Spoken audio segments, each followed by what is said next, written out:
नमस्कार, मैं Madhumita. India junction में आप सभी दर्शकों का स्वागत। अनुप्रिया पटेल और राजा भैया के बीच की जुबानी जंग और ज्यादा तूल पकड़ने लगा है। दोनों के बीच तीखी जुबानी जंग की आंच अब मिर्जापुर तक दिखाई देने लगी है।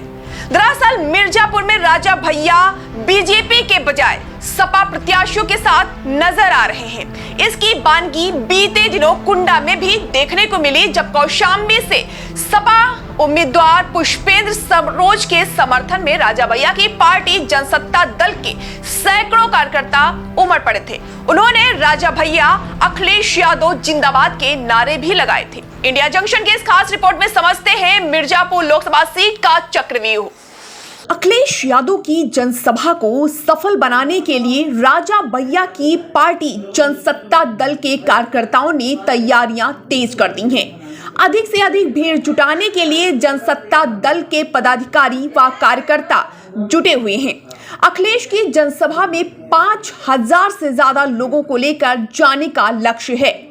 जनसत्ता दल के कार्यकर्ताओं के इस कदम से बीजेपी की टेंशन बढ़ सकती है, क्योंकि राजा भैया का इस क्षेत्र में खासा प्रभाव है।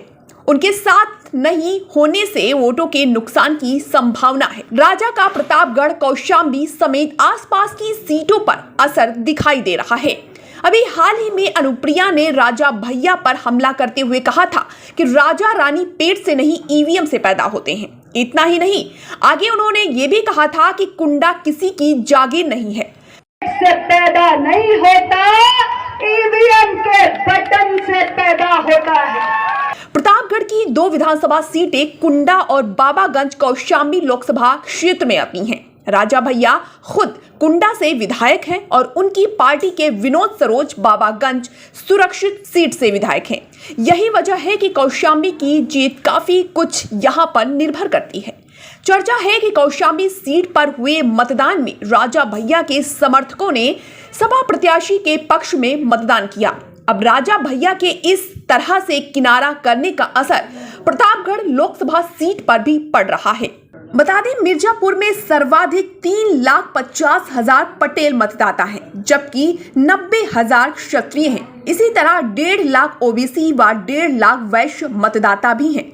पिछले चुनाव यानी 2019 के परिणाम की बात करें तो अनुप्रिया पटेल 5,91,564 मत पाकर विजयी रही, तो सपा के रामचरित्र निषाद 3,59,556 मत पाकर दूसरे स्थान पर रहे थे। वहीं प्रतापगढ़ में ब्राह्मण 16, पटेल 13 और क्षत्रिय 8% हैं। यहां पर पिछले चुनाव में संगम लाल गुप्ता 4,36,291 मत पाकर जीते, तो बसपा से अशोक कुमार त्रिपाठी 3,18,539 मत पाकर दूसरे स्थान पर रहे। वहीं राजा भैया की बात करें तो राजा भैया के जनसत्ता दल के प्रत्याशी अक्षय प्रताप सिंह 4,06,963 ही मत पाए थे। यहां जीत हार का अंतर 1.17 लाख का रहा है। दोनों सीटों पर पटेल क्षत्रिय मतों को लेकर रार ठनी है। खबरों से जुड़े रहने के लिए सब्सक्राइब करें हमारा चैनल इंडिया जंक्शन।